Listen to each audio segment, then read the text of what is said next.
où elle a été au chevet des compatriotes qui sont déplacés du fait justement des actions du père Rwanda et du fils M23, notamment à Uvira spécifiquement.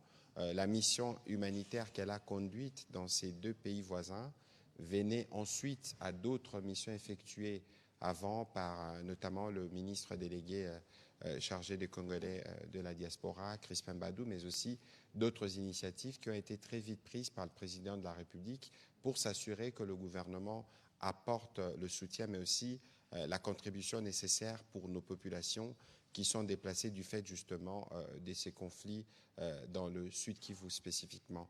Alors, Madame la ministre d'État, bonsoir. Bonsoir. Et merci de vous prêter à cet exercice samedi après-midi. Je sais que c'est une exigence malheureusement du travail dans ces contextes précis. Donc, vous revenez du Burundi et de la Tanzanie. Vous avez été au chevet de nos compatriotes qui sont déplacés pour une mission strictement humanitaire. Qu'est-ce que vous pouvez dire à ceux qui nous suivent ce soir de la réalité que vous avez trouvée, mais aussi de l'appui que le gouvernement congolais a apporté, notamment à travers le HCR dans la gestion des problèmes générés par les déplacements de nos compatriotes? Merci beaucoup, Excellence, de me donner cette opportunité-là. C'est toujours intéressant d'être utile à la nation, c'est mon devoir. Même les jours fériés, je les ferai. Je suis disponible et disposé à servir la nation. J'ai conduit donc une mission humanitaire au nom du chef de l'État, au nom du gouvernement de la République, parce qu'autorisé par son Excellence Madame la Première ministre. J'étais accompagné de mon collègue ministre délégué à la francophonie congolais de l'étranger et les représentants du ministre des Droits humains. Et je dois aussi souligner que tout en étant au Burundi et en Tanzanie, la mission a été coordonnée à distance par son Excellence le vice-premier ministre en charge de l'Intérieur qui a dans ses attributions donc la gestion des réfugiés, c'est-à-dire nos compatriotes qui se sont déplacés, c'est vrai, mais en dehors des frontières nationales. Qu'est-ce que nous avons trouvé là-bas? Nous devons dire que c'est une tragédie humaine, c'est une désolation. Moi-même, je me sens révolté de voir les compatriotes souffrir ainsi parce qu'ils n'ont pas fui la République démocratique du Congo parce qu'il y a la misère, ils n'ont pas fui les pays parce qu'il y a des problèmes climatiques, mais ils ont fui les pays à cause des hostilités dont ils sont victimes, ces compatriotes, à cause de l'agression rwandaise et perpétrée par les supplétifs M23. Au Burundi, globalement, il y a environ 250 000 Congolais de toutes les vagues. 250 000 Congolais que le HCR et le gouvernement burundais, au nom du gouvernement que je félicite en passant pour la gestion de ces Congolais, l'accueil déjà, ouvrir les frontières pour accueillir les Congolais qui cherchent l'abri, l'asile. Les 250 000 sont parsemés dans environ 7 sites.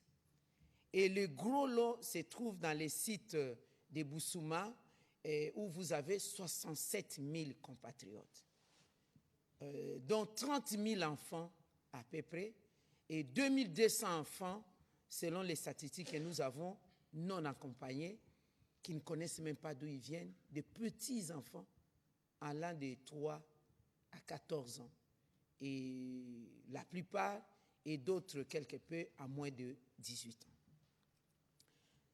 Les populations sont dans une situation difficile.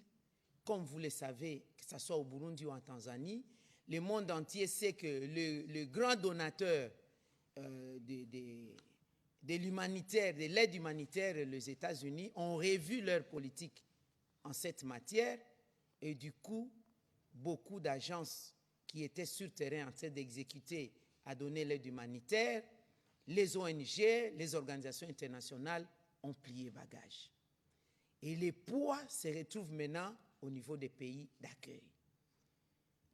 Le Burundi avait lancé l'appel, vous le savez, et au Burundi, à ces jours, en tout cas ça ne vient pas de moi, le HCR qui est là est témoin, la RDC se trouve être le premier donateur.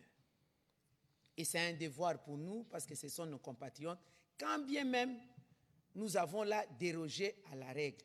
Car par principe, en droit humanitaire international, le pays d'origine n'intervient pas directement envers ses ressortissants quand ils ont le statut de réfugiés. Mais en situation exceptionnelle, mesure exceptionnelle, la première exception d'abord, comme je l'ai dit tantôt, les Congolais ne sont pas arrivés là-bas en Tanzanie, au Burundi, par les faits politiques ou par les problèmes de misère et tout, c'est parce que nous, au pays ici, et eux, nos compatriotes qui sont allés ailleurs, nous sommes victimes de cette agression. Deuxième exception, c'est que lorsqu'il y a un appel qui est lancé comme ça par le pays d'accueil, les premiers à réagir naturellement, logiquement, c'est le pays d'origine, parce que ce sont nos fils et filles. Et moi-même, je suis très fier de mon gouvernement. Merci au chef de l'État, merci à la Première ministre pour cette mission-là. Mon rôle était d'aller apporter que l'aide humanitaire. Mais précédemment, Son Excellence Madame la ministre de l'État aux Affaires étrangères a été partie pour le Burundi et régulièrement, le vice-premier ministre à l'Intérieur a déjà participé à plusieurs réunions tripartites pour la gestion des réfugiés en Tanzanie et au Burundi. Il y a même eu un protocole d'accord entre le gouvernement congolais et le HCR ainsi que le Burundi pour déroger à la règle, comme je vous ai dit, les conventions internationales exigent pour que nous puissions avoir, nous les Congolais, la possibilité d'intervenir directement. C'est ce qui a été fait et l'aide humanitaire était là, constituée des vivres et des non-vivres. Nous avons fait pareil aussi en Tanzanie. Le chiffre en Tanzanie, c'est environ 87 000 Congolais. Il y a eu plusieurs vagues de Congolais. La dernière vague de Congolais en Tanzanie, c'est 9 800 et quelques. Là, si on est dans l'arrondi à 10 000. Dans les 87 000, vous avez 50 000 enfants. 50 000 enfants, donc de 0 à moins de 18 ans. À notre présence d'ailleurs, il y a eu 28 naissances le même jour où nous sommes arrivés. Donc vous avez affaire à des Congolais qui sont en rupture scolaire, rupture d'éducation, qui vivent concentrés et la vie n'est pas normale.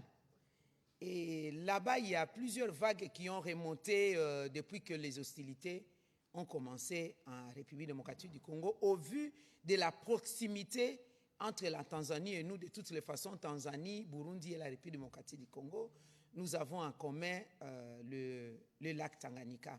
Donc il y en a qui traversent par les lacs ou qui font la route jusqu'à parvenir. Il faut dire aussi que parmi eux, il y a des Congolais qui étaient en Ouganda, qui ont traversé soit au Burundi, soit en Tanzanie, avec un statut de réfugié déjà enregistré là-bas. Je crois que ça, c'est aussi des cas spécifiques. En Tanzanie, comme au Burundi, nous sommes intervenus avec des dons, de l'aide humanitaire constituée aussi des vivres et des non-vivres. Il faut souligner que dans ces cas-là, essentiellement en Tanzanie, depuis plus de 30 ans, c'est la première fois qu'il y ait une autorité congolaise du gouvernement qui arrive, ce qui est normal parce que les conventions internationales ne permettaient pas que le pays d'origine puisse intervenir directement. Voilà ce que je peux dire, sauf si nous rentions dans des questions spécifiques. Je crois que vous avez dit globalement ce que vous pouviez dire en guise d'introduction. Et donc, pour rappel, selon les conventions internationales, nos populations qui sont déplacées sont prises en charge par l'État qui les accueille. Et donc, même si nous voulons intervenir, il s'agit des Congolais, nous ne pourrons intervenir que sur base justement de ce qui régit de ces textes-là, notamment en accord avec le Haut Commissariat des Nations Unies qui traite des questions de réfugiés.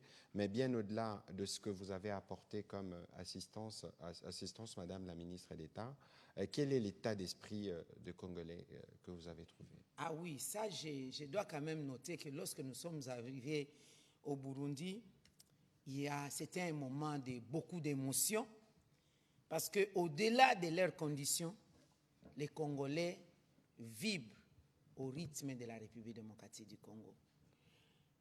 nous avons travaillé ensemble, on était très bien accompagnés par les officiels burundais et la représentante pays de HCR. Lorsque nous avons terminé à parler avec les compatriotes, en pleine cérémonie, eux-mêmes ont entonné l'hymne national. C'est la première fois de mon existence que je comprenne en fait les liens qu'il y a à l'hymne national en dehors de son pays. Ils ont entonné en sanglots. Les hommes, les femmes, les enfants ont entonné l'hymne national en sanglots et c'était très difficile pour nous de retenir nos larmes. Parce que tous disaient deux choses. Première chose, la paix et la sécurité en République démocratique du Congo comme préoccupation. La deuxième chose, retour au pays. D'ailleurs, il disait retour à la maison. La maison République démocratique du Congo. Voilà. Et c'est la même chose aussi en Tanzanie. À côté de cette chanson, à côté de l'hymne national, il y a eu encore une autre chanson que j'avais entendue à l'école primaire moi-même. Et en 2002, lorsque nous étions aux négociations politiques intercongolaises à Sun City, notre pays sera toujours uni et il gardera toujours son unité. La chanson a été entonnée par les compatriotes eux-mêmes au Burundi. Évidemment, nous travaillons justement à recréer les conditions qui permettent à ces compatriotes de revenir très rapidement dans notre pays et nous saluons justement ces patriotismes et d'ailleurs c'est l'occasion de dire toute notre fierté pour tous les compatriotes qui vivent dans les parties du pays sous occupation parce que quotidiennement ils les démontrent par leur attitude de la résistance et de la résilience face à cette aventure rwandaise sans lendemain. Alors on va prendre la série de questions. On va commencer avec M. Pichou Moulumba qui sera suivi de M. Barik. Bomatelo.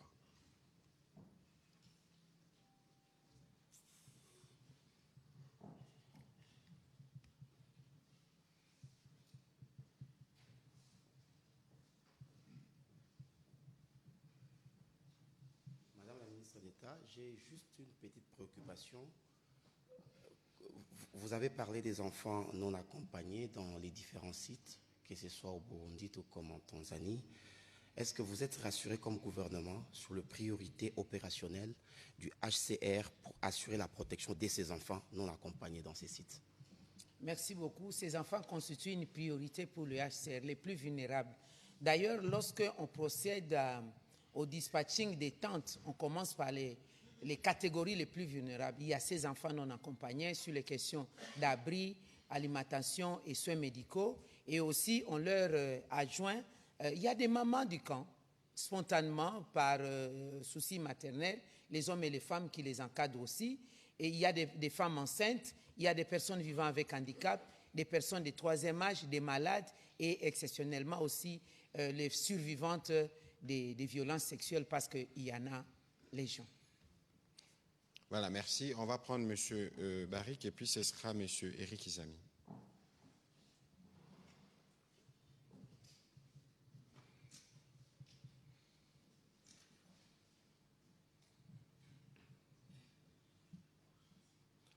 Madame la ministre, vous revenez d'une mission humanitaire, vous l'avez dit, au Burundi et en Tanzanie. Vous étiez notamment accompagné du ministre congolais délégué chargé de l'étranger.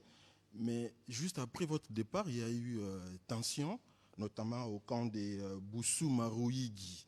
Selon les informations sur place, ces compatriotes, les Congolais réfugiés là-bas, réclamaient, exigeaient leur retour en RDC. Et nous avons contacté la représentante des UNHCR, Madame Brigitte Moukanga, qui a confirmé les faits, mais elle a affirmé que ces retours ne se fera qu'après s'être rassuré que la situation est stable et sécurisée ici en RDC.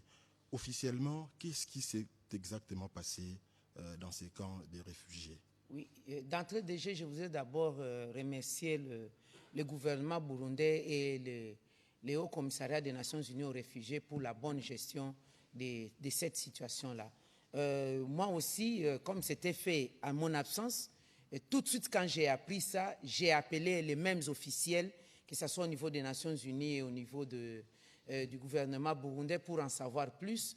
Et c'était tout à fait normal. Notre présence, la mission de la République démocratique du Congo a fait bouger les lignes, a mis à nu cette tragédie humaine et la responsabilité engagée du Rwanda et de leur supplétif M23, parce que les Congolais, comme je l'ai dit tantôt, n'ont pas fui la misère, n'ont pas fui la faim, n'ont pas fui des problèmes climatiques, mais plutôt à cause de ces conflits armés. Du coup, comme le monde entier en a parlé, en tout cas les deux dernières 48 heures ici, merci à tous les médias du monde, ils ont martelé dessus pour montrer comment est-ce que la population souffre par l'effet des comportements bellicistes du Rwanda et leurs supplétifs. Et surtout, la dernière vague, c'était pendant que l'accord de Washington était en train d'être signé, lorsque la population se sentait dans des conditions d'espoir de la paix qui sera revenue,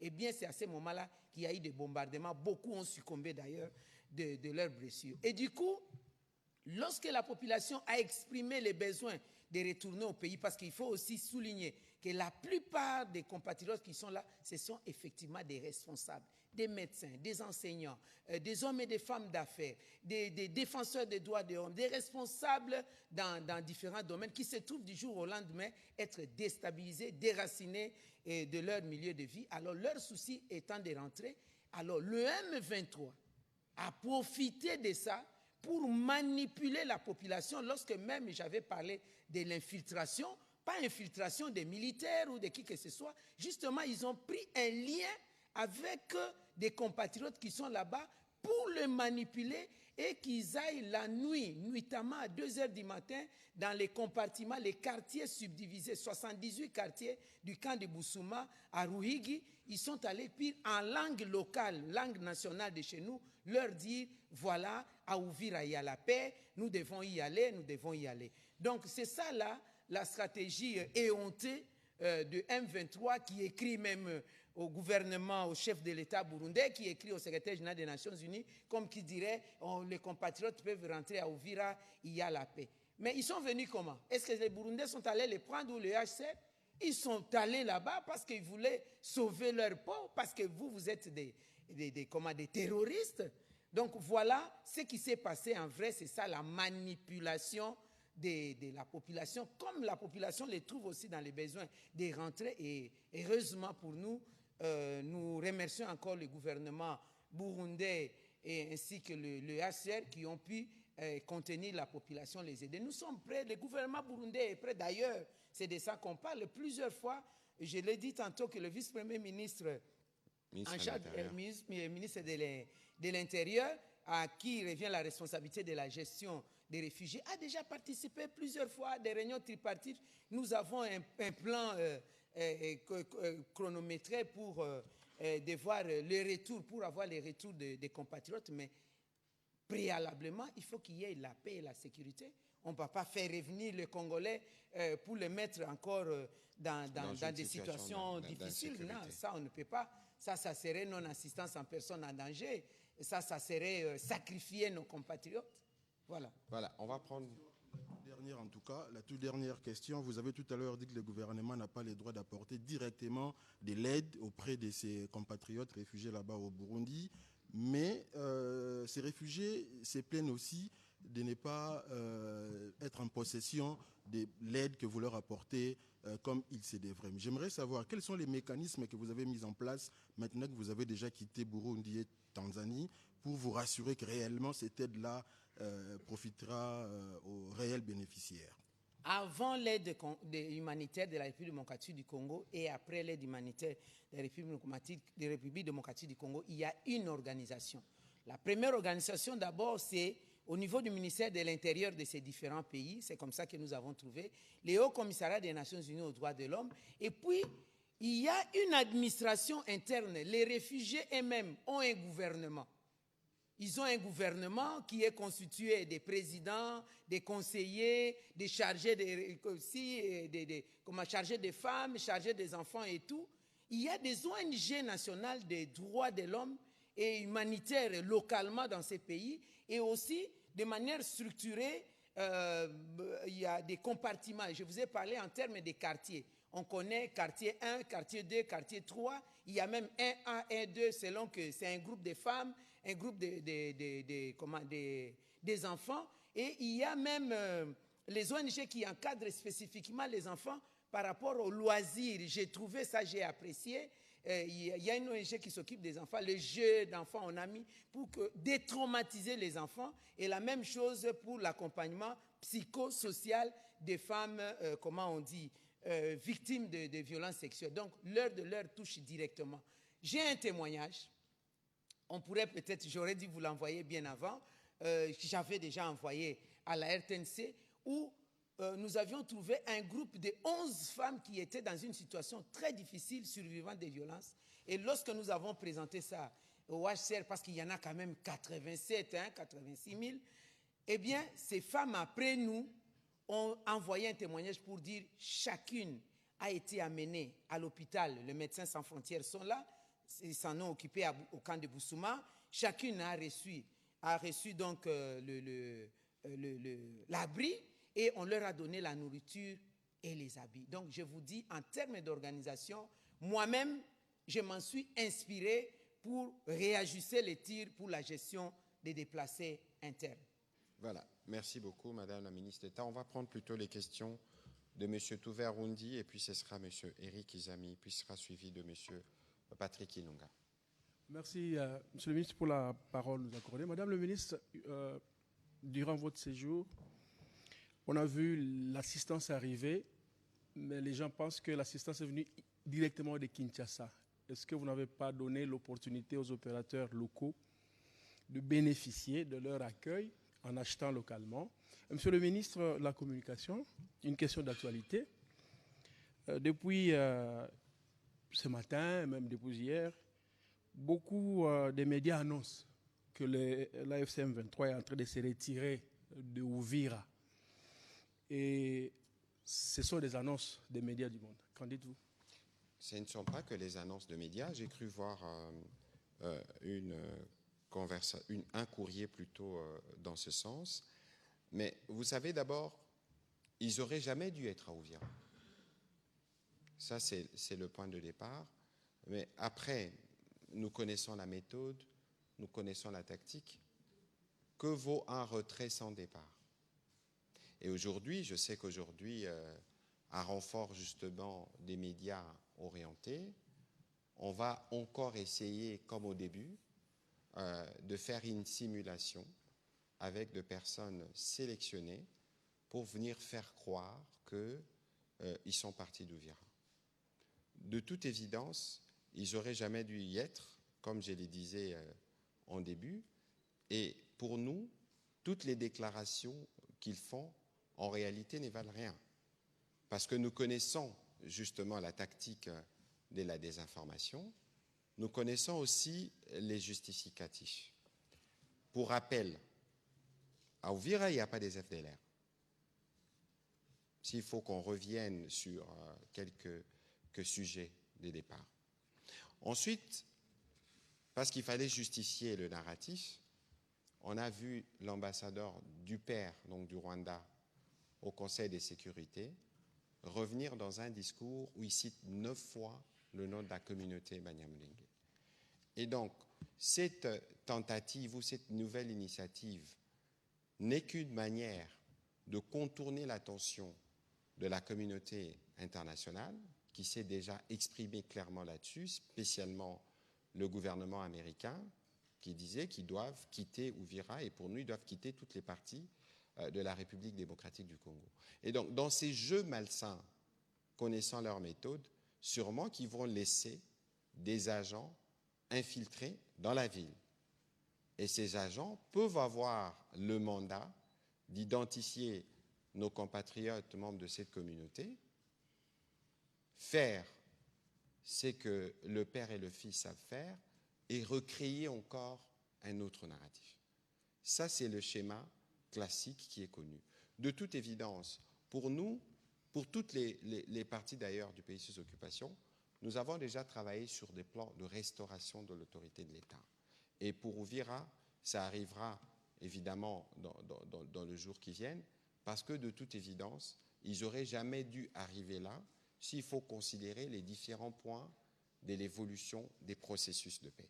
Et donc, nous sommes très vigilants. Vous avez suivi ce qu'a dit Lamineta Bazaïba tout à l'heure par rapport à nos populations qui veulent rentrer et qui doivent rentrer parce qu'il y a des enfants qui doivent aller à l'école. Mais parallèlement à cela, ces fausses annonces, en réalité, cachent une vérité qui a été dévoilée hier. Je pense que vous aviez tous suivi le point qui a été fait par le ministre provincial de la communication de la province du Sud Kivu, où on pille même des goudrons pour faire des infrastructures, ceux qui prétendent, entre guillemets, être des libérateurs, mais en réalité, c'est des voleurs, au-delà du pillage systématique des ressources minières, mais on pille même les pauvres citoyens, parce qu'on prend des tricycles, on prend des vaches et tout type de biens. On a vu, et d'ailleurs, je crois que peut-être que dans les heures qui viennent, il y aura l'occasion de diffuser des images, comment des camions sortaient avec du goudron, du matériel qui doit servir à la construction des routes. C'est ça l'action du Rwanda en République démocratique du Congo. Ce n'est pas seulement les mines, parce que si vous suivez, vous venez des Goma, si vous regardez Goma, si vous regardez Bukavu, si vous regardez Uvira, partout où ils passent, non seulement qu'ils sèment la mort, la désolation, mais ils amènent du vol systématique des matériels roulants, des véhicules qui traversent de l'autre côté. Quoi qu'il en soit, comme nous vous le disons, nous avons notre front militaire, on a un front diplomatique, on a surtout un front judiciaire. Je crois que bien au-delà de tous ces processus de paix, il y aura un moment où nous en sortirons, mais il y aura aussi un moment où la justice devra être faite. Voilà. Merci. Madame la Mineta. Oui, merci beaucoup. Je réponds vraiment par respect, parce que c'est quand même une aberration de la manière dont nous sommes partis. Je ne sais pas comment on peut transporter ces tonnes et des tonnes de vivres et de non-vivres. Je voudrais confirmer qu'il y a eu des accords, des protocoles d'accords que nous avons signés entre la République démocratique du Congo, le Burundi et le HCR. La même chose, la Tanzanie, nous nous sommes inspirés aussi de ces mêmes accords. On a fait mutatis mutandis, mais en tenant compte des spécificités. Et que le HCR a ses partenaires, des fournisseurs de ce genre de services traditionnels. On ne peut pas en sortir de là. Même si nous étions en train de payer directement au travers les factures pro forma qui nous étaient données suivant les besoins, par exemple, au Burundi, les besoins s'évaluent à 33 millions de dollars américains d'ici mois de mars, le 31 mars. La RDC a donné ce qu'il pouvait donner selon que c'est aligné des rubriques de vivre et de non-vivre, et aussi des kits de dignité pour les femmes, pour les enfants, parce qu'il y a aussi la donne éducation qui est une donne prioritaire. Nous avons acheté localement. Et la même chose en Tanzanie, nous avons acheté localement. Mais je comprends ce qu'ils disent, parce qu'ils ont vu les sacs, les emballages estampillés République démocratique du Congo et les emballages estampillés Fondation de la Première Dame. Mais ça s'est fait, on imprime localement. Pourquoi nous voulons toujours que nos compatriotes reçoivent les dons où c'est estampillé organisme XY, je ne vais pas les mettre à citer ici pour éviter des incidents diplomatiques, dont de XY pays ou de telle autre organisation internationale. Donc, voir que les emballages sont estampillés République démocratique du Congo renvoie à dire que nous avons fait un pont aérien du riz, du sucre, des haricots, des soja et des habits, des gîtes d'habits. Ce n'est pas possible, des médicaments, ce n'est pas possible. Nous avons tout acheté localement, et je prends en témoin les hauts commissariats des Nations Unies aux réfugiés, je prends en témoin les différents pays, le Burundi et la Tanzanie. Et bien évidemment, en dehors de ce que vous avez vu en vivre, il y a eu une autre intervention du gouvernement dans le cadre du travail qui est fait par le HCR. Et comme la Mineta disait tout à l'heure, il y a donc un monitoring quotidien et permanent sur l'évolution de la situation. Ce sont nos compatriotes et nous n'allons pas nous dérober pour ce qui concerne notre responsabilité par rapport à l'appui, à la prise en charge dans les pays respectifs où ils se sont réfugiés. On va prendre la question de M. Eric Izami. Merci de la parole, Monsieur le ministre Mouyaya. D'ailleurs, vous avez effleuré la question, mais la question, je la pose à Madame Bazaïba Massoudi. Le ministre Mouyaya, quand il a parlé, il a évoqué la nécessité pour les enfants d'aller à l'école. Alors la question, c'est celle de savoir, vous avez aligné des chiffres hallucinants des enfants déscolarisés. Là, sur place, au niveau et du Burundi et même de la Tanzanie, y a-t-il pas moyen de pouvoir les intégrer dans le système sur place pour qu'ils n'arrivent pas à manquer? Parce que l'école, comme le disait Victor Hugo, lorsqu'on ouvre une école, c'est une prison que l'on ferme. Alors, au ministre Mouyaya, votre collègue du portefeuille a déclaré que Pay Service n'est pas une banque privée américaine reconnue en République démocratique du Congo. Vous êtes ministre, mais aussi porte-parole du gouvernement. Quel est votre point de vue à cette question-là? Merci. Voilà, nous parlons de la situation humanitaire, mais bon, on va faire une dérogation. Madame la ministre d'État, bon, sur la question de paye service, j'ai vu évidemment, comme à l'accoutumée, beaucoup de réactions, mais il y a une grosse supercherie derrière. D'abord, il faut dépersonnaliser les débats, parce que lorsqu'on épingle ma collègue, notre collègue du portefeuille, Madame Julie Chicou, dans ces dossiers, elle n'avait pas d'abord agi comme ministre du portefeuille. C'est un vieux dossier qui date du gouvernement Sama, où elle était encore directrice de cabinet adjoint, si ma mémoire est bonne, du ministre des Finances, Nicolas Kazadi.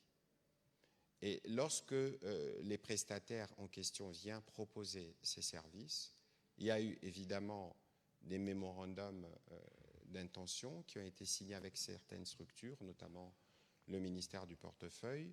Spécifiquement pour les ministères du portefeuille, il était assorti d'un contrat de prise de participation, parce que la société en question s'est présentée comme une banque de prise de participation, mais il faut savoir que les ministres que nous sommes, nous ne pouvons pas nous engager dans des contrats qui engagent les trésors publics sans que nos collègues de budget et des finances ne puissent être impliqués.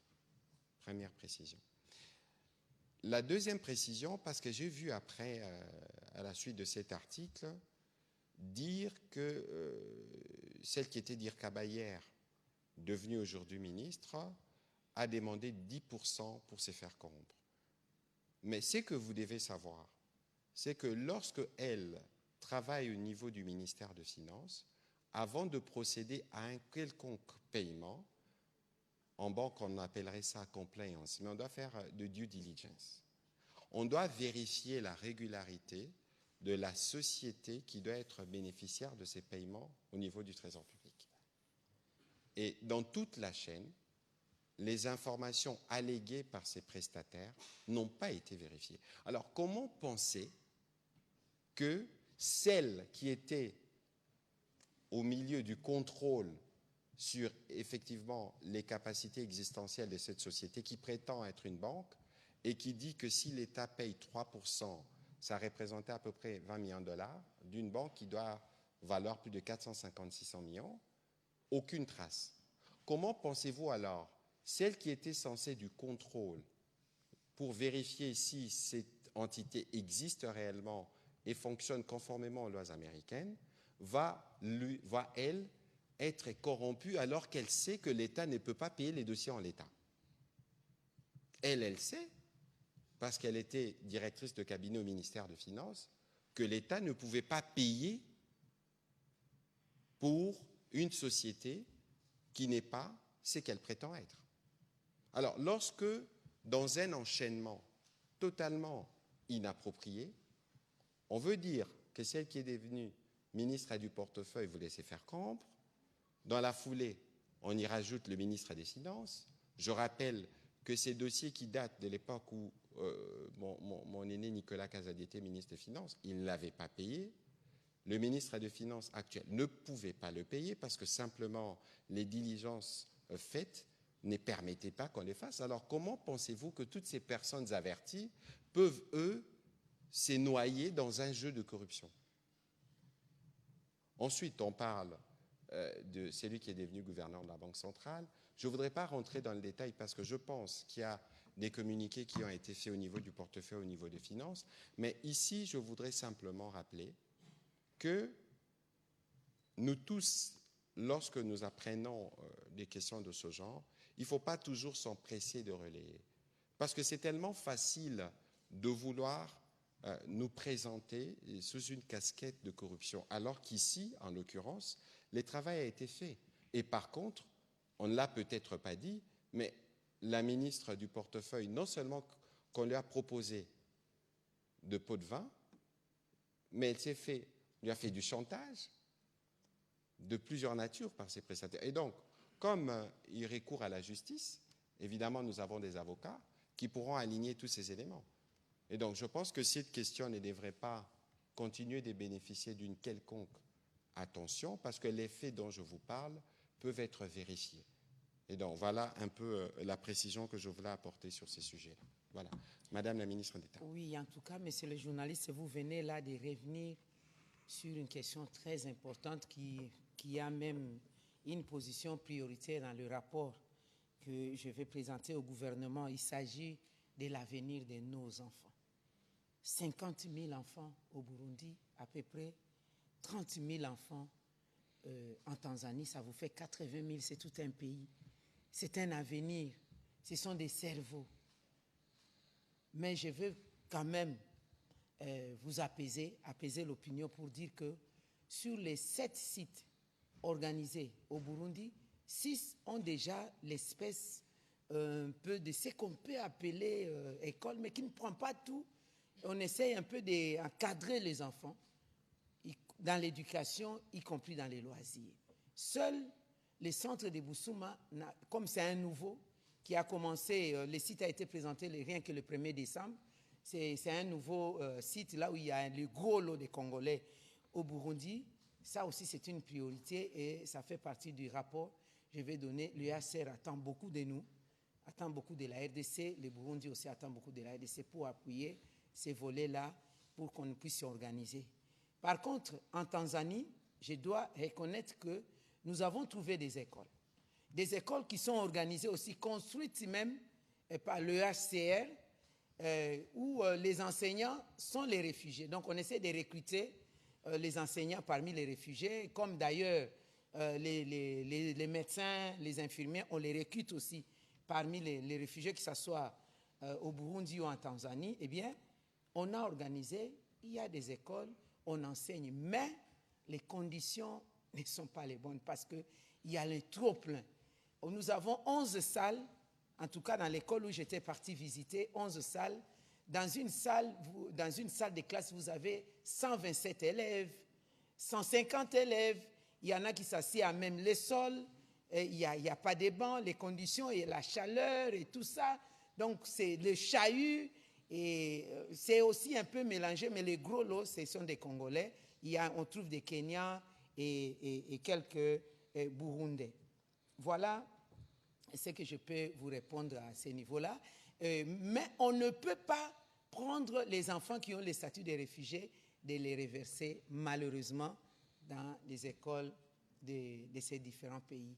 Mais les enfants congolais non réfugiés, j'ai trouvé à Kigoma, il y a une école consulaire, nous avons l'école maternelle, l'école primaire et l'école secondaire à Kigoma, où nous avons aussi des enseignants qui sont des personnes qualifiées, des Congolais, qui enseignent le programme de la République démocratique du Congo. Et ça, j'étais encore émerveillée.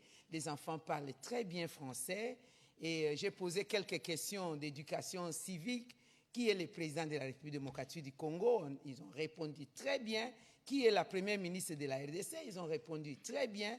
Et les enfants chantent l'hymne national. Et ce qui était encore plus émouvant, les enfants de l'école maternelle habillés en uniforme drapeau de la RDC. Il y a des pulls où c'est frappé à l'effigie donc du drapeau de la République démocratique du Congo. Ça, c'est l'école consulaire à Kigoma. Ça, c'est une fierté. Ils ont un cadre, ils ont quand même des besoins d'augmentation des salles de classe et aussi d'autres aménagements au niveau de ces sites. C'est une école qui existe depuis 1978. Voilà. Voilà, Madame la Ministre, parce que vous parlez des enfants, on sait, vous avez parlé tout à l'heure de qui des dignités pour les femmes. Est-ce que les conditions sont réunies notamment pour la prise en charge des cas spécifiques des femmes dans ces différents sites? Les conditions ne sont vraiment pas trop réunies. Comme je vous dis, il y a plusieurs ONG qui ont fermé parce qu'il n'y a plus de financement, il n'y a plus de moyens. Alors, c'est fait un peu à la sauvette parce qu'il y a un trop-plein de ces femmes victimes de violences sexuelles, y compris d'ailleurs des hommes, des cas aussi très graves. Donc ça aussi, il y a aussi des problèmes psychologiques, des traumatismes. Vous êtes en face d'une femme qui avait 6 enfants, 4 sont tués et son mari en sa présence. Elle a fui avec 2 enfants. Vous êtes en face d'un monsieur, on a violé sa femme par des bâtons, on l'a transpercé pratiquement. La femme est morte, les enfants, la femme était enceinte. Il avait 3 enfants, 2 sont morts et la femme, il reste avec un enfant. Alors, quand cet enfant tombe malade, il y a tentative de suicide parce qu'il ne veut pas voir mourir cet enfant. Donc, vous avez ces genres de cas. Donc, ça reste de points de vigilance sur lesquels, évidemment, vous allez continuer à travailler. Tout à fait. Monsieur Patrick Inunga. Merci, Monsieur le ministre, pour l'occasion. J'ai 2 questions, une pour Madame la ministre, une pour vous-même. Je commence par Madame la ministre. Vous avez été en Tanzanie et au Burundi, au chevet des réfugiés, mais selon les chiffres du HCR, en Ouganda, il y a à peu près 600 000 réfugiés congolais. Pourquoi a-t-on l'impression qu'eux ne bénéficient pas de la même attention? Ça, c'est la première question pour vous. Pour Monsieur le ministre de la Communication, pendant que nous parlons ici, il y a des médecins congolais vivant au Kenya qui sont en détresse parce que le gouvernement kényan a refusé de renouveler leur licence et leur permis de travail. Ils sont dans une sorte de détresse. Ils s'estiment discriminés. Ils ont donc appelé le gouvernement à mener le plaidoyer en leur faveur. La question maintenant, est-ce que vous, en tant que gouvernement, vous êtes au courant de cette détresse et quelle est la réponse que vous réservez? Et au-delà de cette actualité, est-ce que la RDC et le Kenya sont en une sorte de conflit silencieux? Bon, sur le premier point de votre question, vous me l'apprenez. Peut-être qu'au niveau du ministère de la Santé, il y a des informations plus approfondies. Je me rapprocherai de mon collègue, évidemment, s'il y a une action que nous devons faire pour nos compatriotes à travers les canaux respectifs, notamment ceux des affaires étrangères, nous pourrons voir comment intervenir. Pour le reste, sur les Kenya, je crois que j'ai déjà eu l'occasion de revenir dessus. Ça ne vaut pas la peine de revenir parce que les Kenyans ne jouent pas pleinement le rôle qu'ils devraient jouer pour permettre notamment l'aboutissement du processus de Nairobi. Je ne voudrais pas revenir sur ces différents chapitres, mais nous considérons que les efforts en cours permettront d'atteindre les objectifs escomptés depuis plusieurs années qui permettent le retour de la paix dans l'Est de notre pays. On va prendre la dernière série de questions. Répondre à ces questions. Allez-y, s'il vous plaît, si vous avez des éléments. Je voudrais Ah juste, oui, effectivement. oui, je voudrais juste dire qu'aucun Congolais réfugié ne sera oublié. Vous devez savoir que c'est une première. Je le répète, compte tenu des circonstances exceptionnelles, la RDC va s'occuper de tous les réfugiés. Il faut quand même reconnaître que la première mission, nous l'avons effectuée humanitaire, en tout cas, au Burundi et en Tanzanie. La seconde mission humanitaire aura lieu. Il n'y a pas que l'Ouganda, il y a la Zambie, il y a dans tous les autres pays. Le dossier est bien ficelé, fignolé par le vice-premier ministre en charge de l'Intérieur qui a la gestion des réfugiés. Chaque fois que le cas nous sera apporté à notre connaissance, nous allons organiser une enveloppe pour arriver sur place et travailler avec le pays hôte ainsi que le Haut Commissariat aux réfugiés. Voilà, on va prendre la dernière série des questions avec Madame Fallon Mbungu, Pascaline Mbayo, et on terminera avec une question à Lingala de Madame Nathalie Sekabour.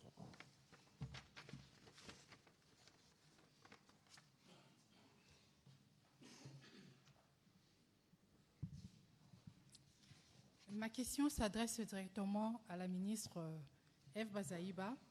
Vous venez de nous présenter un tableau sombre concernant les réfugiés, congolais basés au Burundi et en Tanzanie, mais vous n'avez pas évoqué l'aspect sanitaire, sachant que dans des cas pareils, il pourrait y avoir l'épidémie. Quelle prise en charge sanitaire du côté du gouvernement congolais pour ces réfugiés-là? Merci beaucoup, madame. C'est vrai, vous avez raison. Nous avons, comme au Burundi, par exemple, trouvé des cas de choléra. Il y avait 198 cas de choléra suivant le rapport du médecin qui était sur place. Et il y a eu 2 cas de décès. Et le reste des cas pris en charge correctement par l'équipe médicale qui était sur place, y compris le Médecins sans frontières. Nous avons aussi trouvé les cas de choléra. Oui, c'était choléra, 198 cas. Et nous avons trouvé d'autres cas, des maladies, 28 cas de rougeole, voilà, c'est ce que je cherchais. 28 cas de rougeole, heureusement pour nous, 0 mort. Nous avons des cas de femmes victimes de violences sexuelles. Nous avons des cas de personnes qui sont des malades chroniques. Ça aussi, il faut le dire, on a perdu beaucoup de gens qui, au départ de Luvungi, Kamanyola, Uvira, Bukavu et tout, qui fuyaient les hostilités. Et Uvira, ils étaient des malades chroniques de diabète, des cas de diabète, des cas de l'hypertension artérielle. Ils n'avaient plus accès à leurs médicaments et ce sont ces personnes qui ont succombé. Et sur place, on est aussi en train de les prendre en charge de manière plus ou moins particulière. Par contre, comme je vous dis, il y a un problème criant de financement, des médicaments qui manquent. Encore une fois de plus, la République démocratique du Congo avait apporté aussi un lot de médicaments qui pour soulager tant soit peu, surtout en ce qui concerne des cas des maladies primaires. Sur les cas de spécialité, ça va être revu au fur et à mesure. Alors, en Tanzanie, nous avons trouvé un hôpital. Il y a un bel hôpital, grand hôpital, organisé par le Haut Commissariat aux réfugiés. Il y a des médecins, il y a des infirmiers et même certains praticiens de santé qui sont aussi parmi les réfugiés, qui prêtent main forte là-bas. Mais ils posent un problème de médicaments. Ils posent un problème sérieux de médicaments. Nous avons aussi des cas des maladies de la peau dues à des conditions, par exemple, de l'eau, parce que l'eau est organisée, mais ça ne peut pas contenir pour toutes ces personnes. Vous avez ici 67 000 personnes qui doivent s'approvisionner dans 2 ou 3 sites, c'est difficile. Vous avez aussi de l'autre côté les cas de 87 000 personnes qui doivent s'approvisionner aussi dans ces mêmes conditions. C'est tout à fait normal. Mais je dois quand même souligner quelque chose d'important. Ce que le HCR a fait, j'ai épinglé ça. J'ai félicité les 2 représentantes des Hauts Commissariats des Nations Unies aux réfugiés par rapport aux latrines. Il y a moins de latrines publiques collectives. C'est des latrines individuelles. Chaque abri avec à côté des latrines, et ça permet qu'il n'y ait pas contagion donc des maladies. Ça coûte très cher pour organiser ça, hein, mais c'est quand même quelque chose d'important à souligner. Ça m'a inspiré pour les déplacés internes aussi. Voilà, Madame Pascaline Bayo, s'il vous plaît. Merci, Excellence. Pascaline Bayo pour le compte de Face Télévision. Une question pour Madame la Ministre. Je pense que ma question va presque de même avec ma consoeur. C'est en ce qui concerne la santé des enfants, mais surtout l'accouchement de ces femmes dans des conditions difficiles. Qu'est-ce que le gouvernement compte faire de manière concrète? Bon, ce que le gouvernement compte faire de manière concrète, comme je vous ai dit, nous n'allons pas intervenir directement. Nous allons passer par des structures existantes conformément aux droits humanitaires. Il y a d'abord le pays hôte qui organise avec leurs médecins là-bas sur place, qui travaillent avec les structures de santé et que nous connaissons au niveau des organisations internationales ainsi que le HCR. Ça serait des dons de médicaments, ça serait le moyen que nous allons donner si un fiduciaire pour qu'on puisse organiser les conditions. Mais on a trouvé quand même du côté hôpital, les bébés qui naissent sont dans de bonnes conditions, bien couverts et tout, que ce soit au Burundi ou en Tanzanie. Je vous ai dit en Tanzanie, à notre arrivée, la nuit du jour où nous sommes arrivés et les matins à leur visite, il y a eu 28 naissances. 28 naissances des filles et des garçons, des jumeaux même, des jumeaux. On a nommé les noms des différentes personnalités congolaises et qui vont devoir parrainer ces bébés. Nous avions fait aussi autant au Burundi. Bon, je me permets quand même de le dire pour reconnaître ce qui est fait par les pays hôtes et les HCR, malgré les conditions difficiles. Il y a la vie parfois, dans une certaine mesure, des réfugiés, les conditions d'abri, soins de santé, un peu de dons et tout ça. C'est quand même un peu plus abordable par rapport à même la communauté environnante. Nous avions même échangé avec le HCR pour dire, pour éviter parfois des petites tensions qui peuvent survenir avec les communautés locales qui les ont accueillis dans ces sites, il faudrait qu'il y ait des projets de développement qui intègrent ces communautés environnantes. Parce que ce soit au Burundi ou en Tanzanie, ils ont trouvé les populations qui sont là. Vous voyez, au camp des réfugiés, on met des forages d'eau, l'eau propre, etc. Mais de l'autre côté, ils s'approvisionnent vers la rivière. Et ils ne peuvent pas entrer dans les camps, ces deux camps ne peuvent pas aller là-bas. Entre-temps, ces deux camps ont besoin de s'approvisionner en légumes, en nourriture au niveau du village. Pour qu'il y ait cette bonne collaboration, nous avons réfléchi, la RDC aussi va s'impliquer pour qu'il y ait quand même la possibilité de faire des projets en commun. On recrute des gens qui sont tout autour pour venir travailler dans des sites et tout ça, gagnent quelque chose pour qu'ils accueillent bien ces réfugiés. Voilà, merci. Nous prendrons une question en Swahili aussi spécialement. Oui, je voudrais quand même, si vous permettez, Excellence, Monsieur le Ministre, nous avons parlé de ceux qui ont fui les hostilités, ça c'est les réfugiés, mais j'aimerais toucher un petit mot sur les déplacés internes.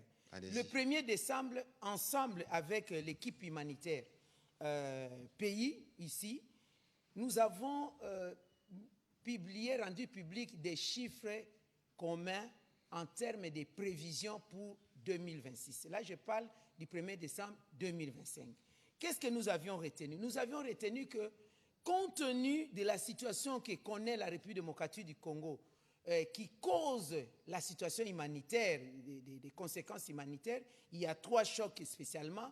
Le tout premier choc, ce sont des hostilités, donc la guerre. Deuxième choc, des pandémies, donc des problèmes sanitaires. Et troisième choc, des aléas climatiques. Dans l'ensemble, pour que nous fassions une action humanitaire qui peut être acceptable au-delà des 50%, venir en aide à la population congolaise au niveau interne, que nous avons ciblé environ 14 900 000 Congolais qui sont dans les besoins au niveau national. Et on a ciblé les plus vulnérables, c'est 7 300 000 Congolais. Et il nous faut 1,4 milliard de dollars pour venir en aide à ces Congolais pendant 2026. C'était le 1er décembre. Et les conditions, c'était que nous allions dans la pente vers le processus de paix. Mais maintenant que la situation a dégénéré négativement, la situation s'est aggravée à cause des velléités bellicistes du Rwanda et de M23, toutes les données sont bouleversées. Maintenant, que ce soit à l'interne ou à l'externe, c'est-à-dire la prise en charge des déplacés internes devient plus difficile parce qu'à chaque fois qu'il y a un coup de feu, il y a un mouvement humain et il y a une déstabilisation, il y a la vulnérabilité qui s'accentue. J'aimerais que le monde le sache et que le monde puisse attirer son attention sur la République démocratique du Congo par rapport au comportement du Rwanda et de M23. Voilà, vous avez eu l'occasion d'en parler notamment au Conseil des ministres. Monsieur Liévin Luzola, allez-y rapidement, s'il vous plaît. Madame la ministre d'État, merci beaucoup. Ma première préoccupation a été déjà répondue, notamment en ce qui concerne la prise en charge des personnes vivant avec handicap. Vous avez dit que ça fait partie des priorités du HCR. Ma deuxième question, je reviens au pays. Il y a quelques jours, le HCR ainsi que des médias ont dénoncé dans les zones occupées par l'armée rwandaise et ces supplétifs du M23, il y a eu un forcing. On a forcé les Congolais d'aller au Rwanda voisin comme réfugiés. Alors, quelles sont les précautions prises par votre gouvernement quant au retour de ces compatriotes pour éviter les pires. S'il vous plaît, pouvez répéter la question? Il y a dénonciation des Congolais qui ont été forcés d'aller de l'autre côté comme réfugiés par le HCR ainsi que des médias dans des zones occupées par l'armée rwandaise et les RDF ou encore les supplétifs des M23. Et il y a même des femmes qui ont dit « moi je suis congolaise, mais on me demande de partir de l'autre côté comme réfugiés ». Alors la question est de savoir quelles sont les précautions prises par le gouvernement pour éviter le pire au retour de ces compatriotes, parce qu'ils sont déjà de l'autre côté. Bon, écoutez, sur cette question, nous aurons l'occasion de revenir la semaine qui vient. J'espère qu'il sera de retour à Kinshasa, le vice-premier ministre, ministre de l'Intérieur, parce que je crois que vous parlez des articles consécutifs à la sortie du rapport de Human Rights Watch qui est évidemment revenu sur ces cas. Mais ce qu'il faut savoir sur la problématique de réfugiés de manière générale, un peu comme je l'explique de manière régulière, au début de cette crise, le Rwanda prétextait nous attaquer pour 3 raisons. Il y a évidemment la fausse question sur les discours de haine, il y a la question sur les FDLR, et puis il y avait la question sur la problématique de réfugiés. Aujourd'hui, il existe un cadre tripartite RDC, Rwanda, HCR, qui a déjà, y compris, travaillé plus ou moins sur les nombres de réfugiés concernés, mais il faut savoir que la base du retour des réfugiés, elle est volontaire. Et ces processus, malheureusement, ne peuvent pas s'enclencher de manière d'ailleurs, ne peut pas s'enclencher tout simplement parce que ça tire. Donc, au-delà de tout ce qui doit être fait comme contrôle, mais les populations qui doivent retourner chez elles ne peuvent pas retourner dans des parties du pays qui sont encore sous des bombardements. Et donc, il y a une vigilance au niveau du gouvernement à propos, mais pour ce qui concerne spécifiquement la question de cette enquête, parce que la question relève plutôt du côté du ministère de l'Intérieur. Je ne sais pas si la ministre a un petit commentaire, mais je crois que... Voilà. On va prendre la question en Swahili de M. Mbeleshi. Asante sana. Swali kwa Waziri F. Babazaiba, umefanya ziara katika kambi mbalimbali za wakimbizi. Unaweza tuelezea hali ni vipi? Umesema pia kuna angalau watoto 50 ambao wanahitaji shule, na je, serikali au muna mpango gani kwa watoto ambao wanapaswa kwenda shule? Na tuelezee kwa jumla hali yako vipi ya wakimbizi, wahamiaji au wahamiaji wa Kongomani ambao wamekimbia huku. Tuliona baada wewe kuondoka huku kulikuwa wakimbizi ambao walidai warudie sehemu ambapo walitoka na wakati kungaliki vita. Imeonekana kwamba umeshindwa kuwahudumia katika kambi au vipi? Asante sana. Oui, asante kwa ulizo yako mbili ya lazima sana juu ya watoto sana wakimbizi. Katika watoto wale wote ilitupa shida sana kukutanika kana katika wakimbizi kuko umate wa watoto wenye hakuna jinsi waingie shuleni. Lakini kumakambi ingine sawa tulikuta Burundi, makambi 6 walianza kuongoza kiloko wale watoto wanawakushanisha kufatana na namba yabo namna gani wanapasha kubasomesa kidogo, lakini haistahili. Ile kambi ya kubwa ya nyuma tulikuta bado haya tengeneza shule juu ya watoto. Tanzania kuko shule juu ya watoto, lakini kuko faji ndogo sana, hakuna jinsi watoto wasome vizuri. Na ya muhimu kabisa ni amani na usalama urudie nchini kwetu, wale watoto warudie nyumbani. Sasa ile yenye ilitokea kukampi ya Busuma ilikuwa ni huruma sana.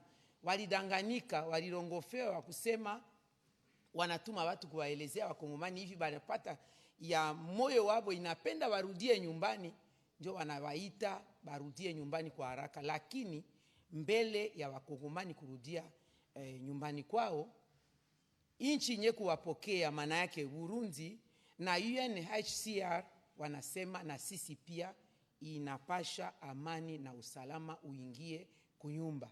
Juu wale Wakongomani habiko wakimbizi kwa bule kama wanasema walikimbia njara kukataa nchi yao.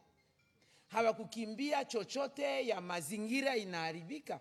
Walikimbia ni wasira, walikimbia ni fujo, walikimbia ni vile kwenye Wanyarwanda na ba M23 wanabafata. Ndio maana walikimbia juu batafute namna gani banapasha kupona. Na bia Barundi na UNHCR wakawaongoza, wakawachunga kumakambi vile kwenye tuliwakuta. Na sisi wakongomani, serikali ya nchi abata pasha kuwaachilia warudie kufashi nye hakuna usalama na amani. Ni ya muhimu hayo ile. Voilà, merci. La ministre répondait à la question du journaliste Mbelechi qui portait notamment sur la scolarité des enfants dans les camps des déplacés. Madame Nathalie Sekabouoro, on termine par vous pour une question en Lingala. Matondo mingi, motuna nangai ezali na ministre d'État ya mambi affaires sociales. Boti bongo kokutana na ba kima bitumba. Kuna na Tanzanie pe na Burundi. Okoyiko isa biso na molai penza kobika na bango ezali lolenge nini. Tango tomoni te motango na bana pe otangi ya wa motango e bana ebele. O bazali peut-être ko yenga na kati na babisika wana nini oboche na bisika pote bango bayi bana kotanga kelasi. Et puis asuka ezali ete eske mbula matai elongona ashe bazali na likanisi ya kozongisa bakima bitumba wana awa na ekolo Congo démocratique. Soki ezali iyo kasi esipo bongisi pe bisika oyo koyamba bango yango nde mituna. Boye matondo mingi mama Mopanzi Sango likambo tokendeki kokuta na mboka wana mibale bandeko na biso ya Burundi bayambaki bana Congo bayi Congo bakimi bitumba eza na Burundi to na Tanzanie ezali ya mawa komona ke tuluku ya bakongole bazali komona pasi kokima bakimi mboka na bango bakimi nzalate bakimi bapasi mosusu te bakimi nde bitumba oyo badongolo miso ya Rwanda pe na bato na bango ya M23 babeti bango masasi babeti babombe na eleko oyo surtout eteni ya bato bakimi na sanza ya zomi na mibale mobu mouti koleka ezalaki eleko bato batiaki elikia na boyokani bwa kimia tango bango bakimi na bao ya kala nyonso bazali kuna ezali na motindo bato bakobika malamu te yo moto ozalaki na esika na yo na ndako na yo na misala na yo bayimi mbongo bayi balakisi minganga bato na mayele bato na solo bakomi koyenga yengelongo na bana pe ba mosusu bakufi nzela ba mosusu bakei kokufa wana po bakatanaki makolo ba mosusu batoboki miso pe bongo na ba maladi ebele bana wana nyonso ba mosusu tozeli na bana pene koto mibale na ndambo bayebi ata esika baboti bazali te pe basosoli malamu esika bauti te pe na bana mosusu tozali na bango koleka koto tukumitano kelasi te ezala na Tanzanie koto tukumisato kelasi ya malonga te kuna bazali pe na Tanzanie pe na Burundi. Bongo eloko nini bulamatari ya Congo ekosala bulamatari ya Congo esengeli kokende kopesa lisungi mbala moko te po mibeko mya molongo misengi biso ete toleka na lingomba ya molongo ebatelaka bakimi bitumba pe toleka na ekolo moko oyo eyambi bandeko wana bongo totiaki maboko na mwa mikanda ezala na Burundi to na Tanzanie koyeba boni tokoleka mwa pembeni muke na mibeko yango ya molongo pona kosunga bai oyo bakimi nde tomemaki lokola bilia muke bilamba ya kolata mino pe makoki mususu ma misolo oyo kosunga bazura bango bisika bakolala bongo pona bana ya kelasi tozali kolengela kobongisa ndenge nini bazala pamba te bamekaka ta koyekola muke po etuluku ya bato wana ezali baoyo basengeli kosunga Kongo lobi tango tozali kolobaki bango bakozonga ezali iyo bakozonga kasi na makasi te ekozala kotuna moto na moto okomi pene na kozonga iyo biso pe tokotala boni na mboka eske kimia ekoti soki kimia ekoti boboto kimia nde tokozongisa bango Kongo pe ezali monene ba mususu bakoloba na kozonga lisusu Uvira te po moni mingi amoni bakati mwasi kingo babebisi mwasi babomi bana moto andengo wana kozonga penza na mboka wana ekozala pasi akoki kozonga na Kongo me tango tokosola na moko akoki koloba nazonga ta mboka mosusu wana mbula matari ya kotala yango bongo kalaka mokonzi oyo tobengi vice premier ministre en charge ya makambo etali bokengi bamboka VPM ya intérieur yende asimbami makoki ya koyeba kosolola na bayi HCR na bayi bamboka wana ndenge na ndenge oyo bakongole bazali kuna ngai suka na ngai ezali kaka koya komema mwa lisungi muke kouta na mboka nde mosala na ngai ya kosala yango. Voilà, matondo mingi mama Eve Bazaiba na mituna biano pesi na motuna ya mama Sekabuoro ya motu ya ifo koyeba yango musala tozo sala na président Félix Antoine Tshisekedi Tshilombo solution à kopesa ba compatriotes Antoine eza kozongisa kimia bazonga bisika bazaki liboso na ndenge pe mama lobia na lopoto balobaka ifo accompagnement psychologique parce que eza na bato ebele tolobaki yango awa 1500 compatriotes bakufaki na ba opération bandite depuis Rwandais décida qui va attaquer Uvira. Donc gestion à Makambo et tozo salelango na ba échelle ebele. Mama Bazai Balobi Makambo est à qui apport topé soutien humanitaire mais kaseza na ba dimension mususu etali ministre intérieur topo etali ministre atalaka ministre délégué de Congolais de l'étranger kuna na ministère et affaires étrangères. Madame la ministre, on a fait Swahili, on a fait Lingala. On va terminer en français. Je sais que ce n'était qu'une première étape, évidemment, et ce n'est pas le seul sujet urgent entre vos mains, parce que je rappelle quand même, nous avons d'autres situations difficiles dans les pays que vous suivez. Mais qu'est-ce que vous pouvez dire ce soir en conclusion de l'action que le gouvernement a posée à travers votre délégation dans les zones en question pour que les Congolais comprennent la nécessité pour tous les Congolais, où qu'ils se trouvent, de se mobiliser pour que la paix puisse redevenir effective dans toutes les parties de notre pays. Merci beaucoup, Excellence, Monsieur le Ministre. Je suis ministre en charge des Affaires sociales, Action humanitaire, mais aussi de la solidarité nationale. À ce stade actuel où la République démocratique du Congo a le devoir et même l'obligation d'aller sauver, soulager la souffrance de sa population, donc les compatriotes qui sont en dehors du pays, compte tenu de la situation exceptionnelle, je continue à le répéter, qu'il n'y a plus de donations internationales pour l'humanitaire, je lance l'appel à la solidarité nationale. Je crois que j'avais présenté cette situation au gouvernement, le gouvernement de la République avait adopté, m'avait autorisé de mettre en place des structures au niveau de la capitale et dans toutes les provinces d'appel à la solidarité nationale pour aider les Congolais, non seulement au niveau interne, mais aussi au niveau en dehors de notre pays concernant les réfugiés. Donc nous allons commencer bientôt ces appels-là en termes de dons. Si vous êtes à l'extérieur, vous êtes à l'intérieur, vous n'êtes pas obligé pour ceux de l'extérieur de donner en termes comme logistique, vous pouvez donner en termes numéraires. Je crois que ça serait des numéros, des comptes officiels qui permettront à ce que nous puissions aider les compatriotes. Mais aussi, tous les Congolais, partout où nous sommes, soyons les véritables soldats de la République en termes patriotiques. Ne pas faire passer dans les réseaux sociaux des images qui détruisent votre pays inutilement. Vous savez que maintenant, la guerre, c'est aussi la guerre des médias dans les réseaux sociaux. Ils font des montages éhontés. Ils font tronquer l'information. L'information est erronée et nous sommes les premiers à les faire passer. Au contraire, soyons tous parmi nous, là où nous nous trouvons, soyons des soldats de l'armée numérique pour aussi redonner courage et force à nos militaires.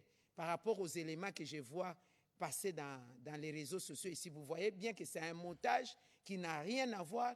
Nos militaires sont très bien traités, que ce soit ceux de Ouazalendo et tous les compatriotes, nous sommes appelés à les soutenir.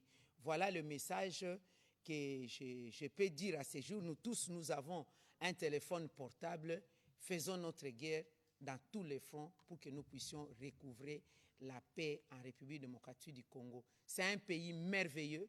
Partout où nous passons, les gens aiment notre pays, adorent notre pays. Il y a des gens qui sont choqués de voir comment le Congo est malmené. Nous savons bien qu'on est en train de faire mes bases à nos richesses. Maintenant, comme nous sommes en train de résister, nous entendons dire que nous avons les parties des terres que nous avons prises chez les uns. Voilà, donc les Congolais, lèvons-nous. Patriotisme oblige pour que nous puissions soutenir notre pays. Et je terminerai par dire que j'ai appris beaucoup dans cette mission. Merci au chef de l'État, merci à son Excellence Madame la Première ministre. Nous pensons que c'est une première mission, la deuxième, la troisième aura lieu. Nous sommes là au service de la nation. Merci à toute l'équipe qui m'a accompagné, y compris l'équipe des médias, toute la presse, Madame la DG de la RTNC. Je pense qu'elle va nous aider pour la continuité de la vulgarisation de notre mission. Je vous remercie. Voilà, merci beaucoup, Madame la ministre d'État. Nous nous disons être patriotiquement congolais, parce qu'il ne suffit pas d'être congolais, il faut l'être patriotiquement pour ne pas être comme ces Congolais qui prêtent leurs mains à ceux qui tuent, à ceux qui massacrent et ceux qui pillent nos ressources. C'est dont vous avez parlé tout à l'heure, nous on appelle ça poison rwandais. Voilà. C'est le virus de la désinformation qui est propagé par des comptes bien identifiés et qui malheureusement est relayé volontairement ou parfois involontairement par nous-mêmes.